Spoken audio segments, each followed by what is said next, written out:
à tous, bienvenue dans Tout un monde, votre rendez-vous hebdomadaire avec les acteurs de l'actualité. Voici tout d'abord, comme chaque semaine, en quelques secondes, le bilan de 7 jours d'infos. L'ancien vice-premier ministre russe a été assassiné en plein centre de Moscou. Vladimir Poutine évoque une provocation. Le bourreau de Daesh aurait été identifié comme étant Mohamed Emzaoui, un londonien de 26 ans issu d'une famille aisée, diplômé en informatique. Il était connu des services de renseignement britanniques depuis 2010. L'État islamique a enlevé au moins 90 chrétiens en Syrie. Des milliers de personnes ont dû fuir leur village, des maisons ont été brûlées et de nombreuses femmes et enfants ont été kidnappés. Conformément aux accords de Minsk du 15 février, le retrait des armes lourdes de l'Est de l'Ukraine a débuté. Et enfin, depuis les Philippines, le président de la République française a invité les chefs d'État à trouver un accord lors de la conférence sur le climat de Paris, prévue pour décembre prochain. Bonjour Daniel Sheikh. Bonjour. Merci beaucoup d'être avec nous. Vous êtes ancien ambassadeur d'Israël en France. On est à 15 jours des élections législatives en Israël et quand on regarde les derniers sondages, je vois à quel point c'est serré, c'est dans un mouchoir de poche. Il y a une légère avance pour le parti travailliste, mais on voit quand même qu'il y a une possible égalité totale. D'après vous, quel va être le résultat pour ces deux premiers partis ? Ah, vous n'allez pas me faire ça. En fait, peut-être si votre question est véritablement quel sera le résultat pour ces deux partis, je pense que ça ne va pas changer énormément. Je ne vois pas vraiment un scénario où l'un ou l'autre a une victoire fulgurante. Je pense que les sondages et les résultats, malheureusement, vont une fois de plus faire souligner la difficulté catastrophique presque pour l'appareil politique israélien du système électoral qui fait en sorte que nous parlons d'un gagnant, entre guillemets. Le gagnant, il aura 24, 25, 26 sièges sur 120. Ça fait juste un peu plus que 20% du Parlement. Et ensuite, il faut, avec ces 22, 23% de soutien, bâtir une coalition avec 3, 4, 5 partis qui n'ont pas toujours un regard cohérent sur l'avenir. Quand on regarde le reste des sondages, on se rend compte que ni la gauche ni la droite ne peut constituer une coalition qui soit logique, disons, c'est-à-dire une coalition de gauche, une coalition de droite, ni l'un ni l'autre ne peut le faire. Il faut s'allier, comme vous le disiez, avec plein d'autres partis. Que va-t-il se passer si on arrive à une situation où on n'arrive pas à constituer une coalition qui a un sens ? Je pensais que vous allez arrêter votre question si on ne pourra pas constituer une coalition. C'est un scénario, mais il n'est pas vraisemblable. Qui ait un sens, là, c'est très probable que ce sera le résultat. Et le résultat sera simple. D'ailleurs, nos téléspectateurs français qui connaissent un peu l'histoire de la France savent exactement ce qui va se passer. Il y aura des élections à répétition parce que les coalitions ne seront pas stables, elles ne vont pas durer. D'ailleurs, beaucoup d'analystes israéliens de politique pensent que quel que soit le résultat, que ce soit une coalition de centre-gauche ou une coalition de centre-droite, elle n'aura pas une longévité qui va dépasser 1 an et demi ou 2 ans. Et donc, je reviens vers mon point de départ, le noyau du problème, c'est le système. Alors, votre question qui ne vient pas, mais je vais la poser quand même, est-ce que ça peut changer ? La réponse est malheureusement non. Pour le moment, le changement du système électoral israélien n'est pas à l'ordre du jour. Qu'est-ce qu'il faut pour arriver à un changement ? Pour arriver à un changement, il faut une grande majorité solide qui était peut-être jouable au temps où le Parti travailliste ou le Likoud gagnaient 40, 45 sièges chacun. Et d'ailleurs, ils se sont alliés plus d'une fois, mais une fois de manière forte avec le gouvernement de rotation. Ils avaient à eux deux... Shamir et Peres. Oui, Shamir et Peres, ils avaient à eux deux une solide majorité. Ils auraient pu le faire, parce que le problème, c'est les petits partis qui ne veulent pas voter leur disparition. Mais ils ne l'ont pas fait. Aujourd'hui, ça devient de plus en plus difficile, parce que nous n'avons que des petits partis. Alors, justement, une question sur les petits partis. On sait qu'il y a une part considérable des Israéliens qui n'ont pas encore fait leur choix. Pour les élections, c'est toujours un peu la surprise de dernière minute. Oui. Lors des élections de 2013, ils s'étaient reportés en masse vers Yair Lapid, le centre. Aujourd'hui, ils vont se diriger encore une fois vers des partis de centre ou au contraire, voter utile vers l'un des premiers partis ?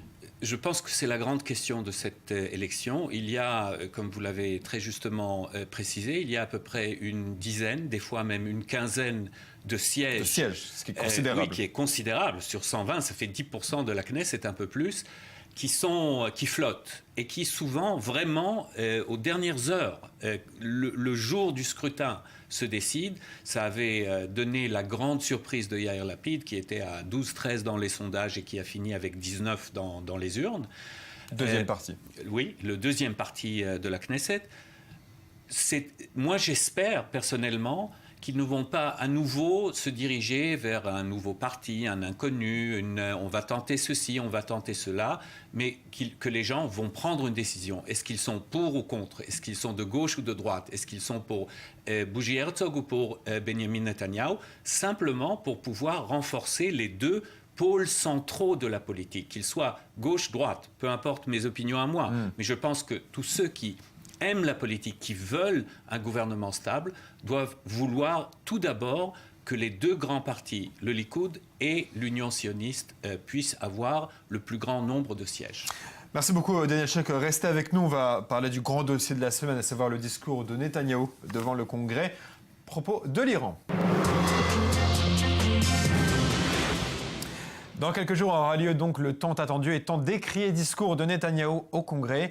Officiellement, on le sait, le sujet qui justifie ce discours, c'est le nucléaire iranien. Alors avec nous pour en parler, Barbara Slavin, autre responsable à l'Atlantic Council et correspondante pour le site almonitor.com. Bonjour Barbara. C'est un plaisir. Alors l'Iran, comme Israël, dit qu'aucun accord est préférable à un mauvais accord. Kerry dit qu'à l'heure actuelle, il n'y a aucun accord. Qu'est-ce qu'on doit croire ? Eh bien, en réalité, il y a un accord. Il n'est pas complet, mais à Washington, on pense avoir un accord cadre politique d'ici la fin du mois de mars. Et ce ne sera pas un mauvais accord, donc je pense que Netanyahou se trompe à ce sujet. Est-ce qu'on peut dire que le régime iranien obtient satisfaction à travers de ces négociations ? Non, je ne pense pas qu'ils reçoivent ce qu'ils veulent. Vous savez, au début des négociations, les Iraniens parlaient d'un accord qui durerait entre 3 et 5 ans. Mais ce qu'on comprend aujourd'hui, c'est que cet accord durera au moins 15 ans.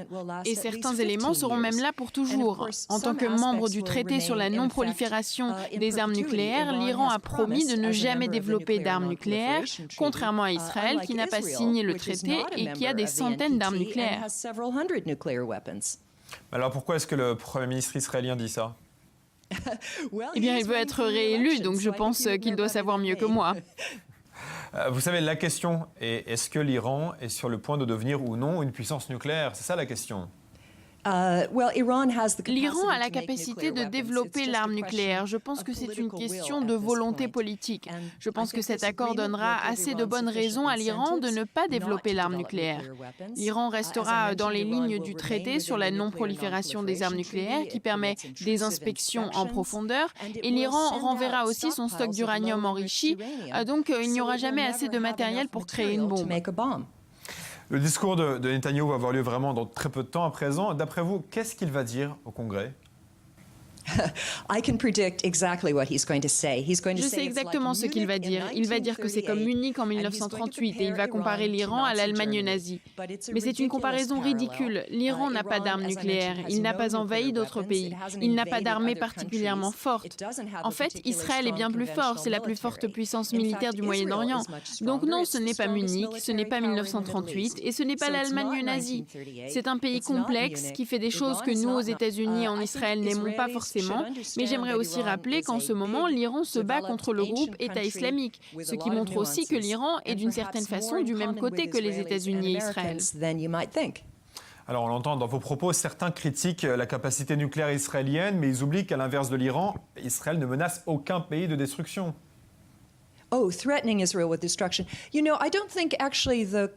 Menacer Israël de destruction, vous savez, je ne pense pas que ce soit vraiment le discours du président Rouhani. C'est quelque chose que l'on a beaucoup entendu de son prédécesseur, Mahmoud Ahmadinejad, qui heureusement n'est plus à la tête de l'Iran. Ahmadinejad était très utile en ce sens pour Netanyahou, justement parce qu'il disait ce genre de choses choquantes. Mais l'administration d'aujourd'hui est bien plus intelligente. Le président Rouhani a même fait plusieurs gestes pour la communauté juive en Iran. Par exemple, il a pris des mesures pour permettre aux gens de faire Shabbat et il a donné de l'argent à un hôpital juif à Téhéran. Il est bien plus intelligent qu'Ahmadinejad. Il ne va pas rendre les choses faciles pour que Netanyahou le diabolise. Et vous ne craignez pas que si l'Iran obtient l'arme atomique, cela va créer finalement une course à la bombe nucléaire au Moyen-Orient ? Je ne suis pas vraiment préoccupée par cela. Je pense que si l'Iran met en place un accord, il y aura moins d'inquiétude. Au bout du compte, ces pays ne veulent pas qu'Israël ou les États-Unis attaquent l'Iran. Peu importe ce qu'ils disent, ils ne veulent pas une autre guerre dans la région. On voit quelques agitations de la part de pays comme les Émirats arabes unis, mais l'Iran est le seul pays qui ait les connaissances, la sophistication, la science pour arriver aussi près d'une arme nucléaire. Merci beaucoup, Barbara Slavin. You're welcome. Daniel Sheikh, Barbara, on l'entend, n'est pas très inquiet visiblement des capacités nucléaires iraniennes, bien qu'elle le dit, l'Iran peut créer une bombe, mais estime qu'il n'y a pas de volonté politique pour le faire. Vous partagez cet avis ? Je ne suis d'accord avec elle que sur un seul point, et c'est l'erreur monumentale que fait le Premier ministre Netanyahou en allant faire le discours au Congrès à ce moment précis. Sur tout le reste, je pense qu'elle minimise de manière injustifiable la véritable menace iranienne. Je pense qu'il est irresponsable de dire bon, c'est pas grave, ils auront un peu, et c'est 10 ans, 15 ans. Tout ça, c'est complètement bidon. Je pense que tous les Israéliens, et d'ailleurs les Américains, les Européens aussi responsables de cette négociation, sont bien conscients du danger iranien.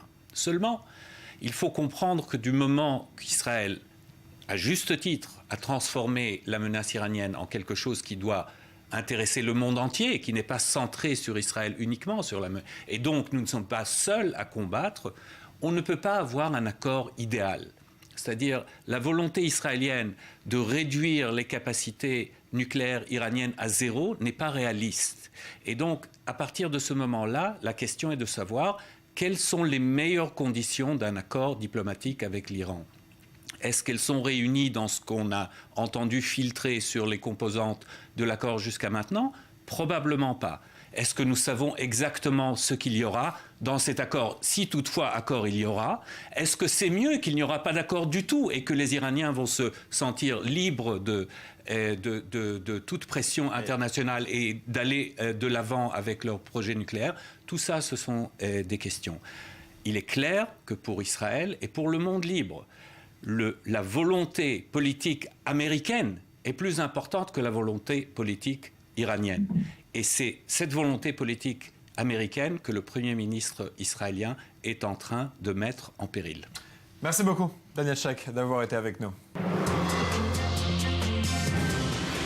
Voilà donc pour l'analyse des capacités nucléaires iraniennes et les capacités également de Netanyahou à influencer sur les négociations. La question qui se pose également est de savoir comment la communauté juive américaine réagit à la venue de Netanyahou devant le Congrès dans le dos du président Barack Obama. Avec nous pour en parler, Jeremy Ben-Ami, fondateur aux États-Unis du lobby juif J Street, qu'on précise opposé à Benjamin Netanyahou. Bonjour, monsieur Ben-Ami. Merci de m'avoir invité. Alors comment la communauté juive américaine réagit-elle au discours de Netanyahou ? Je